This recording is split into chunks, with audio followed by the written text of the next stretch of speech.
The backup QB position in Detroit has been just non-existent during the Brad Holmes, Dan Campbell era. Honestly, even with Matt Stafford the last couple of years, it was David Blau, Chase Daniels. Like, it's always been a thing where we've not had a great quarterback to back up whoever our starter is. And with Jared Goff, it was Tim Boyle and David Blau. And then last year, it was Tim Boyle and Nate Sudfeld. So the Lions brought back Nate Sudfeld. But we do know that Detroit is looking for a solid QB2. With that being said, there's been all this talk, will the Lions look to draft somebody in the second round, even with pick 18, if there's a quarterback available, if their guy is available? Well, it looks like the Lions have made a solid contract offer to Teddy Bridgewater. Now, bringing in Teddy Bridgewater will be an instant upgrade from Nate Sudfeld.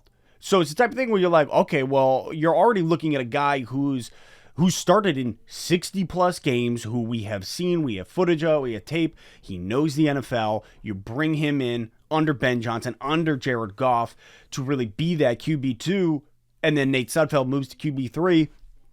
At that point, you do not need to draft a quarterback early at all. The Lions, whether it's pick 6 or pick 18 or even in the second round, there is not a need anymore if you're able to bring Teddy Bridgewater in. So it looks like the Lions have made a solid offer to Bridgewater, but Bridgewater's taking his time. He's assessing. He's got multiple offers. It says here, this is by Benjamin Raven. Bridgewater reportedly plans to take his time, weighing all the options on the open market, but he's been a backup quarterback. That would make sense to mix around in these parts. Yeah, honestly, he'd be a great QB2. He started in 65 games in the previous 9 seasons. And I mean, you compare that. This guy, Benjamin, great article, by the way. Definitely, I'll put a link in the description for you guys to check it out. He even writes, Sudfeld has no starts since entering the league in 2016. So right there, right then and there, we're talking instant upgrade to bring in Bridgewater. Bridgewater would fill that slot as QB2. Lions don't need to make a move in the draft. It's a solid free agency pickup.